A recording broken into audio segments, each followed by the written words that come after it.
maal anjira gubbaatti yaa galaanetiyyaa ette fardi siidaa hatan siidaa dabalee sini ette wanni ette erganu daangeessani barii turee bulbul farda baja caalu farda wanni farda waan fardaa sobtachi keessa waatti farda siidaa hataniidha farda siidaa hatani siidaa dabaleen soore erganu daangeessani barri turee bubbuleedha fardi siidaa dabalee sun farda mililikirra taa'ee kunu amma suura ka'e san farda hatame beetta eentati namicha nami hattu humnaan qotee bulaarraa fudhate beetta ijoollee arsadi promotion ka jedhaman bolaa sadan tokko jira siisaay bulbulaa waggaa 8 dura sochii hamaa gaggeessaa turan kitaaba isaan barreessan irratti arge beette siidaa dabaleen kun nama galaan farda isaa kaalchoo fi garbuu qallabaa ture gorroo jalatti oromoon sangaa fardaa isaa maal godha beetta guyyaatti yeroo lama dhiiqa beeke naannoo keenyatti nuti farda goojeedhaaf lolaaf itti qophoofsitu kan leenji'amu garbuu nyaata gorroo jala hidhame namichi kun gaafa farda taphatu beekamaa ta'e odeensi qaba beetta akka kitaaba sanarra jedhutti seenaani gorgisitu taabonni wayii hin baay'edhan as birbirsa gooroo kanatti nami kun maqaa qaba siidaa dabaleen kun namicha bira qaqqabe fakkaa namiliki bira odeeffannoo miliki biga waa maatiin haa taphatu jedhame inni farda isaa miicee maaloo jedhee bareechee galaan irraa sakaraa dhufe beetta sakaraa dhufe goojiirra mul'atee na dhadha'u kana argee nugusni taa'ee argaa ture harkaa fuudhaa jedheen irraa bute beetta waameetu farda akkasii kun mootiif malee nama teebula akka keetiif hin ta'u isa jedhanii nu abaaran sana jettaa mire jedheeni harkaa fuudhee siidaa dabaleen boo'aa deeme kanaaf gaafa amma farda kana laalu nanaara beetta farda hatame farda nu jalaa hatame kanarra taa'anii hin qaanofneen nama qaaneessiteedha inumaayyuu immoo suura ka'anii cimaanii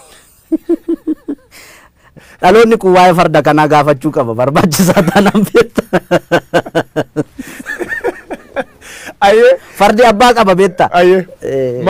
war miliki leellisu ka fardi kasaati jedhu maal jettaan fardi kasaati inni fardumi isaatiin dhufeen no inni calqaba harree yaabbatee dhufe gara oromiyaa gaafa seenu seenaa jedhaa bara caaluu miti kan jedhu seenaan immoo rirmi nyaatu beetta seenaan okay yaabbii fardaa isatti beekanni amma waa'ee adwaa faana wal qabate warri lole kun tuulama kana fardaan dhaqee dhukkeerraa kaase minni yaa'u wotoorra ka'ee danda'a yookaan qabaniif ittiin deemataan beekamu ammas bari ijoolleen gaafa fakkeessitu siidaa isaa bukkeetti gaafa adwaan kabajamu ijoolleen jijjirti farda jalatti qabanii kan deddeemne sangaa farda si jalatti hin qaban yoo yaabbii dandeessedha kan yaabbattu namoonni siidaan kun ka jigani jedha siidaan kun yoo jig fardi akkanatti fardi ka oromoo fardi kan oromoodha akkam tolcha farda akkamitti jigama akkam tolcha ka jige yoo inni isaarraa jigsan malee okay ga inni walumaa galattan fardi abbaaf deebi'uu qaba inni dhaloonni hin deeffata baay'ee anaaf sirratti hin ta'in malee inni waan hin oolle beetta waan amma Ameerikaa kana keessatti ta'aa jiru beettaami biyya qaroomte biyya guddatte yakkamaa beeke Minilikisiif yakkamaa moo oh my god ani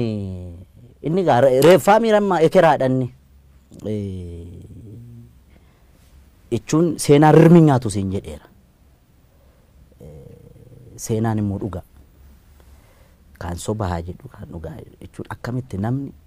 kana na godheeredhe sobaan si himata nama lubbuudhaan hin jirre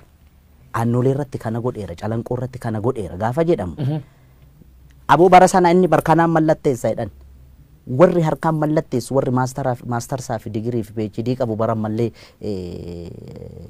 ulfajjeesaa jira beettaami inni bar sanatti doofummaa sanaan harma yoo mure harka yoo mure maalin tiniga doofaa waan ta'eef miti qotee bulaarra kan farda hatu kan farda saam walumaa galatti yakkamaa beeta mangisti keettee oromoon lolti wanni isa khasiidaan isa beeta mangisto kan palaasi mootummaa keettaa sun akkamitti ilaaltate maltee fi wanni sun rifadheeran maaliif seete tokkoffaa ekeraa achi keessatti yaadannoo ekeraayyuu gochuun sirrii miti nama intini na yaadda'aaf waan maaliif seete warra achi keessatti suurri isaanii bocame hundi garaagarummaa amma uumame sabaaf sablammii biyyattii kana keessatti roorroon ammallee hiikkaan arganne bar yakka isaan raawwatanii ni beekta. Okay? Dhimma godheef isatu beeka waan godheef garuu akka kiyyaatti ta'uu malle maaliif nama harki dhiigni ummata qulqulluu harka jiru ekeraa akkamitti yaadannoo gootee mana kee qarqara goota hin ta'u inni akka kiyyaatti gaa kun